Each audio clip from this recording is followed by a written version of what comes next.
he finished the phone conversation with something I've never heard from him. I can never remember hearing from him in my life. And he told me he loved me.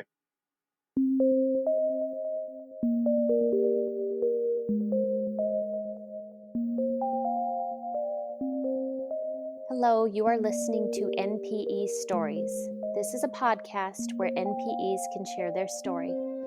I am your host, Lily, and I found out I was an NPE through an ancestry DNA test that changed my life forever. NPE is a term that stands for not parent expected or non-paternal event. This means that one or more of our parents are not who we believe them to be. NPE Stories is a podcast where NPEs can share their story of what their original family was like, how they found out they were an NPE, and what their journey has been like since the day they found out. Welcome to episode 23, where today I am talking to Larry. Hi, Larry. Good afternoon. How are you? I'm good. Thank you so much for emailing me and being willing to share your story today. No problem. Now, when you first corresponded with me, you said you had only just found out a few weeks before you were an NPE, right? Like 3 weeks? That's correct. Oh my gosh. Wow, what a shock. So let's hear your story today. Why don't you go ahead and start from the beginning and let me know a little bit about your original family and what your childhood was like. Okay, so I was born in California, lived our first bit of life there, and then moved up to Oregon. I'm a junior, so it's always been, I'm Little Larry. Even my cousins to this day call me Little Larry. And there was never a single doubt in my mind who my father or who my mother was. No, even looking back now, there was no hint or even any clue that something was amiss. So it was myself and my sister Jill. We grew up together. She's 4 years younger than me. It was just the two of us. My parents were married. It, Once I understood math, I understood that my mother was pregnant when they got married. So they were married in November. I was born in May. My sister came along 4 years later. My parents, uh, my wife likes to say my childhood was like the white picket fence childhood. We lived in the same town, in the same house. My parents stayed married my whole life. My mom passed away in 2000. My dad passed away in 2005 with no hint at all. And I truly believe to this day that my dad didn't know, and possibly that my mom didn't even know. So in 2018, March of 2018, I decided to take a DNA test, and it was more to look at heritage. It wasn't that I was looking for any relatives or anything specifically. Although on my dad's side, I knew his family was pretty broken, and there was a number of siblings that he really didn't know for sure how many siblings he had, who they were. And so it wasn't all surprising when the DNA test came back, and I had a couple of close relatives from Ancestry DNA listed there, and I figured, okay, it's probably an aunt or an uncle from my dad's side of the family that he doesn't know about. Both my mom's parents are Portuguese, and so that showed up on Ancestry pretty clear on my mom's side of the family. And my uncle had also been, my mom's brother had also taken the DNA test. So he showed up on it on my mom's side also. And I did not pick up at all on the fact that I had none of my dad's relatives show up on the DNA test. It's all from my mom's side. But my dad's heritage was supposed to be English, Irish, French, kind of European. And so the DNA test proved that. There was some discrepancy in the amount of Irish that I was always told. and that my uncle said that their grandmother was a Native American, which didn't show up on the DNA test at all. But I attributed that to a lot of maybe possibly family lore that was passed down that wasn't necessarily true. Mm-hmm. So in April, I got the results back in April, and in June, I emailed a woman that was a close family relation from the DNA test, and I figured it was an aunt or an uncle or something like that. Sent her an email and didn't really think much of it. Didn't follow up any more of that. So in October of 2019, which was 16 months after I had originally sent the email to the close family um, relation, I got a response from her, and she gave me a bit of her history and the fact that she was born 3 years after I was, and and born in the same city that we were living in at the time. Um, so her her history that she knew was that her biological mother was young and could not uh, raise her at the time, so gave her up for adoption. So she did not know who her biological mother or father was. And since she was born in the same city we were living in, and 3 years after I was born, I made the assumption that my dad had had an affair and that she was my dad's daughter, thus was my half sibling, which matched up on the DNA test. Because I still, at that time, there was no doubt in my mind who my parents were. I mean, there was never any question about that. So the only thing that made sense was that she was my dad's daughter. And I kind of left it at that, and it was a bit, dealing with that uh, as we moved on, and didn't have any further communication with her until a month later in November when she reached out to me and was talking with what ended up being a half cousin and a half aunt that was also on the DNA test. And as we were talking and trying to piece everything together, came to the realization that she was not my dad that I grew up with daughter, but my biological dad's daughter, which was different than my actual dad that I grew up with. So Oh, that was a quite a momentous occasion, as I had. It was just complete shock to me. There oh, was wow. no there was no way that I even fathomed that that was even possible.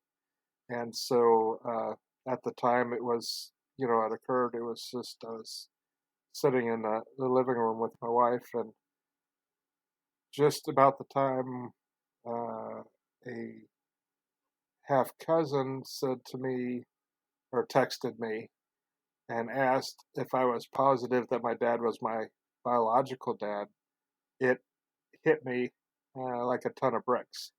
And I just kind of threw my phone down and looked at my wife, and she was, trying to say what's going on, and I couldn't even speak.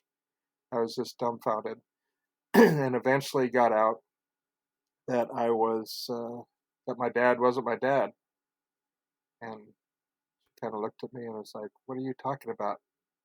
It's like my dad's not my dad.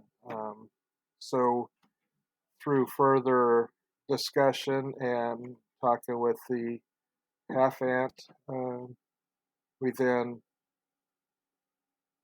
found who my biological father was, all on the same day. And my half sister also found who her biological mother was through some other connections on her ancestry test. Uh, so we then started piecing the puzzle together, and some of the relatives that were related to my biological father then got some pictures from Facebook and were sending them to me, and it was quite a shock to see so much of my own face in them. Uh, and it was when I showed a number of other people, they were quite astounded also how much we resembled each other. And so that happened over the weekend. And on Sunday, my half aunt contacted my biological father and asked him if it would be okay if I called. And so I called him that Monday, and we actually talked for about an hour, had a good conversation. And so it was quite unique in that I discovered I was an NPE, found my biological father, and talked to him all within 2 days. So that was quite a quick turnaround. And since talking with him and realized that a lot of the things that we have in common, uh, just some of the experiences we've had, uh, and even with my own dad and my bio dad, we were all in the Navy, all three of us. My biological dad served on 3 aircraft carriers. I served on 4 aircraft carriers. Uh, the kind of cars my biological dad owned are the kind of cars I have owned in the past and are my favorite kind of cars. And it was kind of really unique in the things we had in common. Hmm. Thank you for your service to our country, by the way. Thank you. So, your biological father, he didn't know you existed. No, he did not. And my I sent through my aunt a picture of my mom from about the time she was in high school, because about that time, my mom was 19, and my dad and my bio dad were both 20. Um, and I got him a picture of my mom, and he did not remember her. He did not recognize my mom, uh, and so didn't have any memory of that. Of course, that was 57, 58 years ago.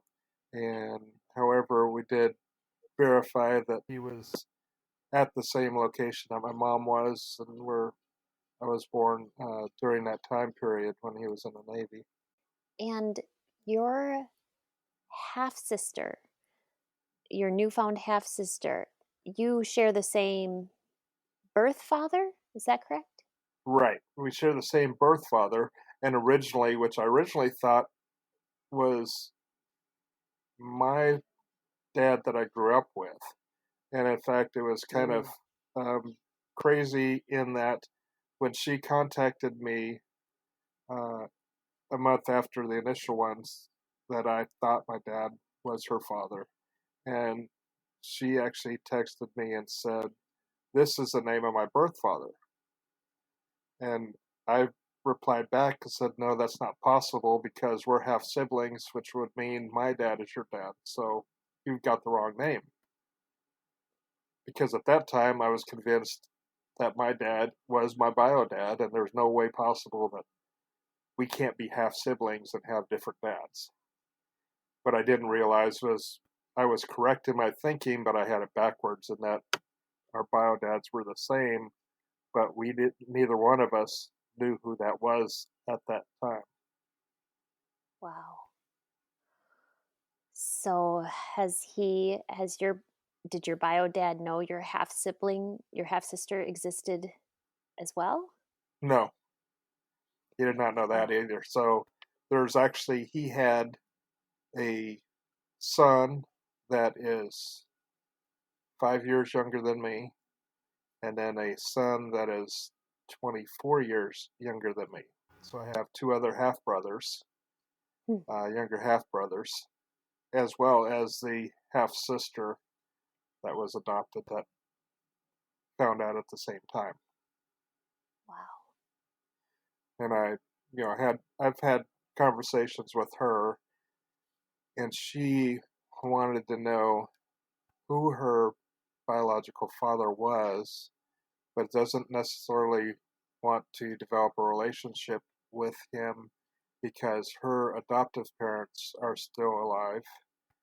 and I think she wants to protect them um, from anything else. So she was curious about who it was, but that's as far as it going. As far as her relationship with our biological father.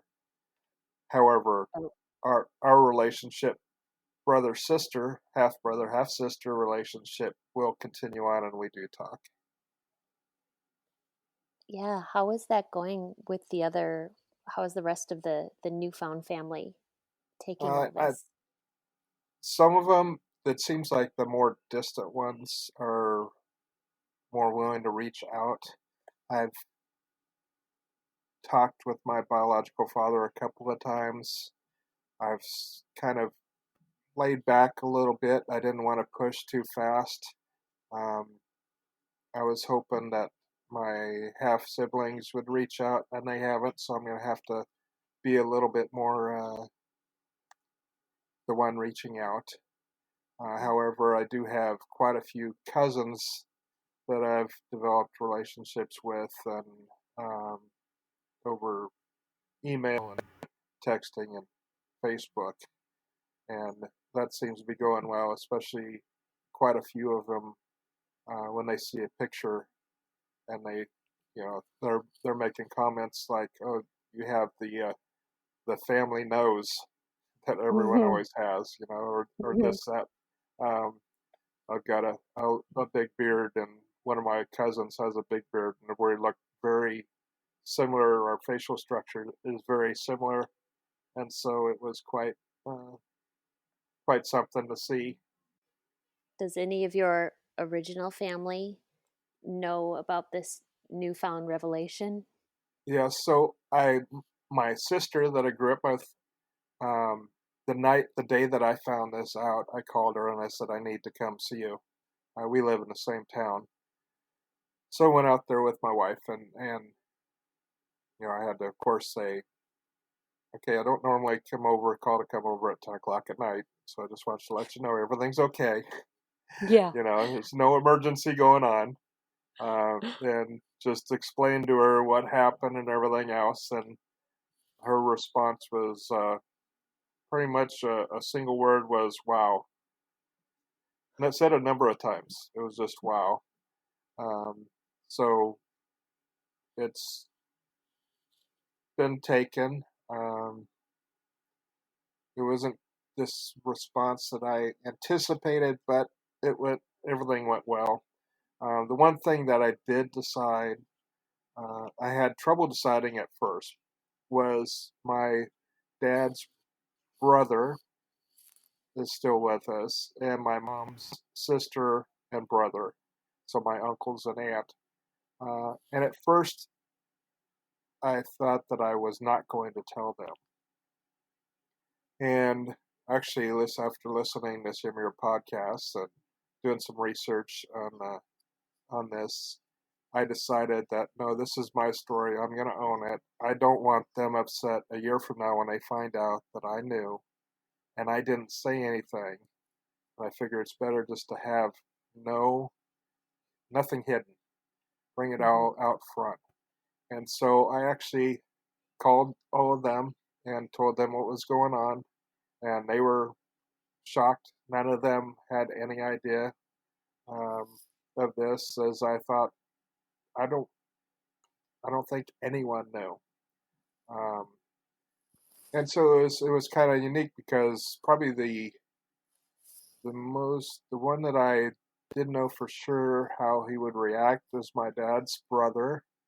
Um, and my dad's side of the family has been always been more of the serious side, uh, and so I didn't know how he would respond. And his response was, he told me straight up, says, "You've been my nephew for over almost 60 years. You're always going to be my nephew." And then he finished the phone conversation with something I've never heard from him. I can never remember hearing from him in my life. And he told me he loved me. Um, Oh. so that was quite a a different response than I expected, better than I expected, of course. Um, and so it was actually kind of enlightening to know, okay, telling them was the right thing, because I debated it for a long time. And I've, I made the decision about that same time that when I was going back into work, I work with a group of about 10 people, and I went in. We had a meeting that Monday morning, and I said, okay, I'm going to tell you what's going on in my life, for a couple of reasons. One, uh, that I didn't know what I was going to do, what I was going to go through, how I was going to respond, um, what emotions I would have. And I wanted people that were with me every day to be able to recognize things if things weren't going well for me. I didn't know how well I would handle it. So I told them the whole story, everyone I worked with.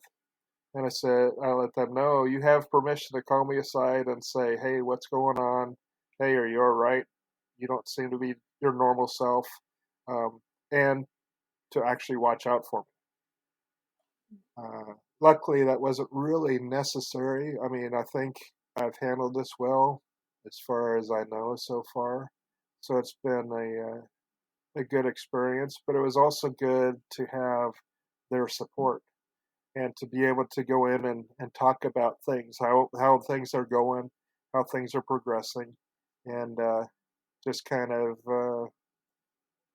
be able to not just talk to my wife and my family, my kids, but actually have coworkers that I can relate to and discuss with also at the same time. I love that, Larry. I mean, the people you work with, you see, I don't even know how many hours in your life, and on a near daily basis. I love that you opened this up, this supposed secret, and told the people in your life and your coworkers, because we do need support, and we are, some of us anyway, going to act different with this news, going to act with all the range of emotions, you name it. And I love that you said you shared this with them. That's great. Yeah, it was actually going to work that day. I had no intention of doing it. And then as I sat there before we had our morning meeting and I was thinking it through, and that's, I made the decision at that moment that, okay, this needs to be put out there because like you said, I spend most of my waking hours with them, you know, so they are going to be able to see a different type of response in different situations, and they be able to, pull me aside and say, hey, um, maybe you need to take some time off and work on this or whatever. Uh, Mm-hmm.